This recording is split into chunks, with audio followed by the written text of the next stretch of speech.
Hey there, I'm Sarah of the Sisters Enchanted, where it's our mission to make magic mainstream. And today I am bringing you a quick little video about St. Patrick's Day and what St. Patrick's Day has to do with paganism. So, I live in the United States. I live on the East Coast. I'm very close to Boston in New York City. I'm right in smack dab in between the two of them. And I have a unique perspective, I think, as on St. Patrick's Day. So, living very close to Ellis Island and a port of early immigration into the US, and in between two cities with very large Italian and Irish populations because of early immigration, right? I see a completely different view probably on St. Patrick's Day here as an American than a lot of people do. So, from an American standpoint, and what I see here, it's a day of celebrating Irish culture. And we have all these shirts that say everybody's Irish on St. Patrick's Day, kiss me, I'm Irish. All these Irish things. We have Irish music. Everybody wears green. All the beer is green. We celebrate drinking. And it's a big thing. There's parades already where I am. There are multiple parades going on, starting today, even like a really big one today. And it's a real thing to celebrate Irish culture. But St. Patrick's Day, as a person who does lean into paganism, so I was raised Christian, not Catholic. I was raised in a congregational church. And I actually have very fond memories growing up in that environment. There was no pressure to be any one thing.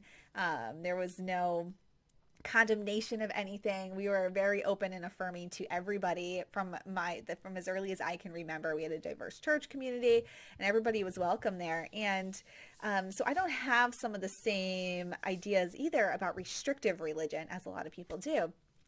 So, but as a person who leans heavily into paganism, there are some stories around St. Patrick's Day that a lot of people don't know and don't talk about. So, one of those ideas is that St. Patrick actually drove paganism out of Ireland, or tried to anyway. And so we hear that St. Patrick drove the snakes out of Ireland, and that's allegedly the story of why Ireland doesn't have snakes. Ireland is an island, which is probably more so why Ireland doesn't have actual snakes. But we hear that St. Patrick drove the snakes out of Ireland. Well, that's actually a metaphor for driving the snakes out, the pagans out of Ireland. So there's even more backstory to this. And there's lots of stories. There's some evidence that St. Patrick never existed. There is evidence that St. Patrick did exist. And there's lots of different stories around St. Patrick. One of these stories goes that St. Patrick was actually captured by ancient Celts as a kid, with other villagers, and brought to be sort of a slave for ancient Celts. And that is one story, and that he escaped and heard God speak to him that he needed to do something about this. And so he came back to where the Celts were, and waged war basically, and wiped out the ancient Celt pagan population and drove the snakes out of Ireland. That's one story. There are also, like I said, stories that leave out the part of St. Patrick perhaps being taken as a child. There's evidence that he never existed, and that St. Patrick was sort of a story that was maybe made more grand by the Catholic Church, the Christian religion, whatever bucket we want to put that in, to sort of say why paganism was bad, because the saint was hearing from God that pagans needed to be wiped out.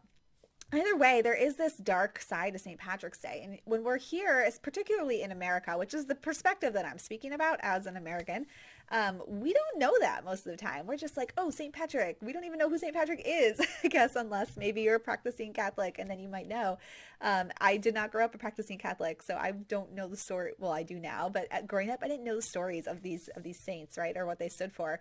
All I know is that I love to get down to some corned beef and cabbage and Irish rock, and I particularly like the color green. So St. Patty's Day has always been like my jam, and there is a certain merriment to it. But there's also this darker side. and the story that we really need to know. And one of our community members who lives in Ireland currently, actually, she commented when I said, does anybody want to know anything around this? That there are people who won't even mention the word St. Patrick, that are in mourning on that day, practice this as a day of mourning for the culture that was lost, the people that were, mass murdered and wiped out. So some things to consider around St. Patrick's Day. So I know a lot of you are probably watching this and you hear me talk a lot. So you're probably interested in like, well, Sarah, how do you reconcile this? And, I think that it's for each individual person to sort of be like, well, how do I feel about this? I will say again, living where I live, there is St. Patty's Day is a really big deal around here. And I get, I think, a kind of a unique perspective on it. And I do love the merriment that comes with sort of American St. Patty's Day. But knowing the story that I do know, I do still like to sort of wear my green clothes, go out and have a good time. But I tell my kids, the pagan side of St. Patty's Day. I tell anybody who's willing to listen to me. I make my remarks like the snakes will rise again. They're coming for you. No, just kidding. We're not coming for anybody. I say that and someone's gonna like flag me on YouTube.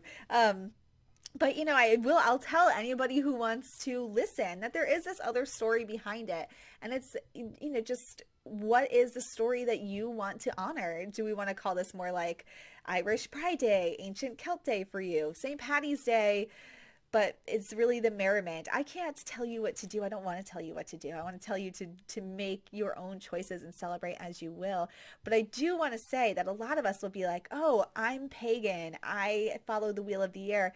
And I love ancient Celtic magic. And that's sort of what I practice. But in honoring St. Patrick's Day, it really is contrary to what a lot of that is. So just keep that in mind and know like, well, maybe I'm celebrating my ancient Celtic roots today, sort of in defiance of this idea that the snakes were driven out of Ireland, right? Some things to think about today. So I'm not sure that I gave you any direct answers of anything in this video, but I wanted to tell you that there are two sides to St. Patrick's Day for sure. And if you didn't know them before, now you know. If you have young ones and you want to talk about this, the author Tommy, what's his last name? Anyway, he writes the Stregonona books. He's a really interesting character because he has a very strong Catholic faith, but in his Stregonona books, he writes a lot about Grandma Witch, right? And then he also writes a lot of stories on Irish folk tales, which are amazing for this time of year for kids in particular. We have one, it's called Finn McCool of Knockmany Hill. I'm probably saying that wrong. But in that story, he's a giant. It's when giants lived in Ireland still, and he's trying to hide from another giant. And anyway, his wife calls upon the fairies and does a spell where she makes three, but she has 9 strings. She makes 3 braids. She ties them to herself, and she calls upon the fairies to do this. So he has this one story, right, which brings us a lot of sort of Irish folklore, ancient Celt sort of storytelling. And then he also writes a book, though, called St. Patrick, and it tells the story of St. Patrick and how honorable St. Patrick was to rid the pagans of their ways, right? So we have this, again, this sort of contradiction happening where we love Irish folktale, but we think it's really amazing that we drove the pagans out. And by we, I mean like society as a whole. I don't particularly mean you and me watching this. So I read both of those books recently to my daughter, because we do, like I said, I love corned beef and cabbage, and I love listening to some Irish rock, which I think is completely different than actual St. Patrick's Day, what it was meant to be. But so we talk about St. Patrick's Day around here. And so we read both of those stories, and we talked about, how interesting it is that we love these folk tales. We love these mythological stories, but we also want to wipe out the people who believe in that stuff, or we want to call them something bad, or say that, there's something wrong with them, or they're doing something wrong, but we also honor those stories and love them. So we talk about that in our house.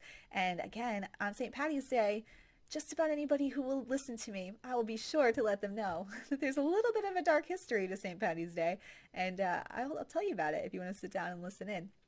So now you know some things maybe you didn't know before, and some food for thought for you. And, feel free to share with us how you uniquely celebrate St. Patty's Day, or how you're going to celebrate this year knowing what you know now. Ours is always a little bit of mix of merriment and a little bit of history lesson to go with it. Thanks for checking this out. One of those sensitive topics. So I appreciate you listening in. I'm Sarah of the Sisters Enchanted, and I will see you around the internet. Bye.